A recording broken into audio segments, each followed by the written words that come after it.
ఏంటి ఇప్పటికీ ఇంత యాక్టివ్ ఉండడానికి కారణం అంటే డెఫినెట్గా మీరు అప్పటి మా అమ్మ వాళ్ళు పెట్టిన ఫుడ్డే అని చెప్తారు. అవును. ఏం తినేవాళ్ళు అసలు మీరు అప్పట్లో? మేము పొద్దున పూట చద్దన్నం తినేవాళ్ళం అమ్మ. చద్దన్నం అంటే రాత్రి వండింది ఇత్తడి గిన్నెల్లో ఉండేవాళ్ళు కదా అప్పుడు. చక్కగా ఇత్తడి గిన్నెల్లో వండిన అన్నం ఉంటే దాంట్లో చక్కగా ఆవకాయో గోంగూర పచ్చడో చింతకాయో వేసుకుని ఇంత నెయ్యి వేసుకుని, ఇంకా గోంగూర పచ్చడి అయితే మాత్రం తప్పనిసరిగా వెన్న ఉండేది, అంటే మాకు పాడి ఉండేది. ఇంత వెన్న వేసుకుని తిని కాస్త పెరుగు వేసుకుని తిని బయలుదేరేవాళ్ళం పొద్దున పూట. పెరుగన్నం తింటే కానీ ఇంట్లోంచి బయటకు వచ్చేవాళ్ళం కాదు. పాలు తాగే అలవాట్లేదు అప్పటికి ఇప్పటికీ కూడా. నేను ఎప్పుడు నవ్వుతూ అంటూ ఉంటాను, పాలు ఎందుకు తాగరంటే పాడిలో పుట్టి పెరిగాం కదా మాకు అందుకని పాలు ఇంటి నిండా పాలు పెరుగు బాగా ఉండేవి. పెరుగు కూడా నేను కొద్దిగా వేసుకునేదాన్ని, మాకు సుష్టుగా ఉన్నా సరే. అయితే ఒక్క పొద్దున్న చద్దన్నంలో మాత్రమే మాకు పెరిగేసేవాళ్ళు. రాత్రికి ఎట్టి పరిస్థితుల్లో మజ్జిగ. మధ్యాహ్నం కూడా నాన్నగారు చూడకుండా కొంచెం పెరిగేసుకోవడమే తప్ప నాన్నగారు పెరిగేసుకోవడానికి ఒప్పుకోరు. కారణం ఏంటంటే పెరుగు యాజ్ ఇట్ ఈజ్ అనారోగ్యం. అందుకని మజ్జిగ చేసి కవ్వంతో చిలగొట్టిన మజ్జిగ, అంటే సాధారణంగా వెన్న తీసేవాళ్ళు బాగా ఉండేది కనుక ఏ కారణంగాన వెన్న తీయకపోయినా మజ్జిగ చిలక కొట్టినటువంటి మజ్జిగతోనే తినే అలవాటు అనమాట. అంచేత పొద్దున మాత్రమే చద్దనానికి మాకు పెరుగు. ఇప్పుడు చద్దన్నాలు ఎక్కడివి అసలు? చద్దన్నాలు తింటుంటే అనారోగ్యం అనేస్తున్నారు కదా, అదే కానీ మరి అయిపోతుంది అంటున్నారు కాదమ్మా. ఇప్పుడు అమెరికాలో వాళ్ళు పరిశోధన చేసి చెప్పింది ఏమిటంటే B12 అవి రావాలంటే రాత్రి వండి పొద్దున తిన్న అన్నంలోనే వస్తుంది, అది తినమని కదా వాళ్ళ సలహా చెప్తున్నారు. ఒక రాత్రి నిలవ ఉంచినటువంటి అన్నంలో B12 మెగ్నీషియము ఇంకా ఏవో చాలా చెప్పారు వాళ్ళు. ఆ మొత్తం అన్నా ఉంటున్నాయి కనుక చద్దన్నం చాలా మంచిది.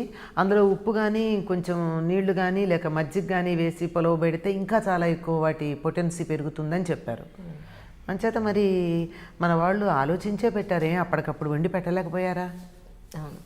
మన సాంప్రదాయమైన వంటలు ఏవైతే ఉన్నాయో, మన భారతీయ సాంప్రదాయంలో ఉన్న పాతకాలపు పద్ధతులన్నీ కూడా ఎంతో సైంటిఫిక్ రీజన్స్ కలగలిపిన ఉన్న జీవన విధానం అంది. ఒక్క మాటలో చెప్పాలంటే మన ఇళ్లలో అమ్మమ్మలో బామ్మలో చెప్తే వినే పరిస్థితి లేదు. ఎవరో out side of the country, అవును, విదేశీయులు పరిశోధన చేసి ఇలా అని చెప్తే ఓహో అవునా అని అప్పుడు మన వాళ్ళు కానీ దాన్ని నమ్మే పరిస్థితి లేదు ఈరోజు. మరి ఇప్పుడు కూడా నేను అందులో ఉండేటటువంటి పోషకాల పట్టికంతా చెప్పలేదు కదమ్మా. ప్రతి వాళ్ళకి ఇప్పుడు నాకే 3 or 2 గుర్తున్నాయి, అందులో ఉన్న 10 అందరికీ ఎక్కడ గుర్తుంటాయి కనుక పోషక విలువలు ఉన్నాయి అని ఒక్క మాట వరకు చాలు. అట్లా ప్రతిదీ కూడా డీటెయిల్స్ అందరికీ అవసరం లేదని పక్కన పెట్టేయడం, ఫలితాంశం మాత్రమే మనకు ఉపయోగంగా ఉండేటటువంటి దాన్ని ఉపయోగించుకోవడం. ఈ పద్ధతిలో దీని విలువలు మనం మర్చిపోయాం. ఎక్స్పెరిమెంటేషన్ ప్రొసీజర్ అన్న దాని గురించిన దాంట్లో ఎక్కువ చెప్పకుండా ఇన్ఫరెన్సెస్ మాత్రమే ఇచ్చారు మనకి ప్రయోగంలో. ఆ ఇన్ఫరెన్సెస్ వల్ల వెనకాల ఏం జరుగుతోంది అని మాకు కావాలి. అందరికీ అన్నీ తెలియాలంటే ఈ చిన్న బుర్రలో ఎన్ని పడతాయి? ఒక వైద్యుడు ఇల్లు కట్టలేడు, ఒక ఇంజనీరు మందులు ఇవ్వలేడు. నాకు అది తెలియాలి ఇది తెలియాలంటే రెండూ చేయకుండా ఉభయభ్రష్టత్వం అవుతుంది. అందువల్ల ఒక రంగంలో నిష్ణాతులైన వాళ్ళు చెప్పినటువంటి దాన్ని మనం ఎంత గుడ్డిగా నమ్ముతున్నాం. మందిస్తే ఆ మందులో ఉన్నటువంటి కాంపోజిషన్ తెలుసుకోకుండా వేసుకుంటున్నామా లేదా?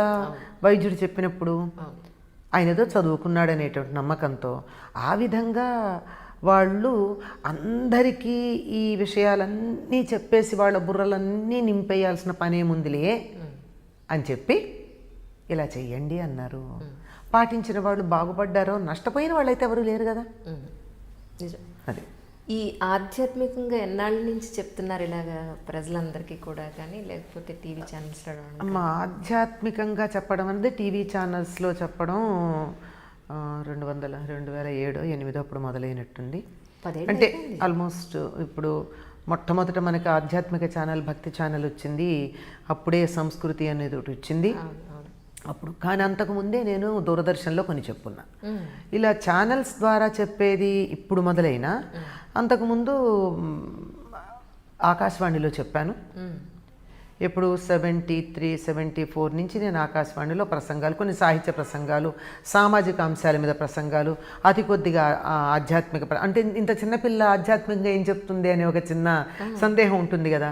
అంచేత అలా విజయవాడ రేడియో స్టేషన్ నుంచి, ఆ తర్వాత హైదరాబాద్ రేడియో స్టేషన్ నుంచి కూడా చాలా చెప్పాను. అయితే వీటన్నిటికన్నా కూడా ప్రధానంగా ఆధ్యాత్మికమైనటువంటి విషయాల గురించి మాట్లాడడం అన్నది మా గురువుగారి పర్యవేక్షణలో, మా గురు పూజల్లో నేను ప్రారంభించుకోవడం జరిగింది. అంటే అది ఎప్పుడంటే 1971 ప్రాంతం నుంచి, అంటే నాకు 21 ఏళ్ళు ఉన్నప్పటి నుంచి ఆధ్యాత్మిక విషయాలని ప్రస్తావించుకుంటూ ఉండడం, ఆ సభల్లో పాల్గొంటూ ఉండడం. ఎందుకంటే ఒక మంచి ఉపాధ్యాయుడు ప్రేరణ ఇస్తాడు. సామాన్యమైన ఉపాధ్యాయుడు పాఠాలు చెప్పచ్చు, కొంచెం సంతోషం కలిగించవచ్చు, జ్ఞానాన్ని ఇవ్వచ్చు. కానీ ఒక ఉత్తముడైనటువంటి ఆచార్యుడు తన ప్రవర్తన ద్వారా ప్రేరణ కలిగిస్తాడు.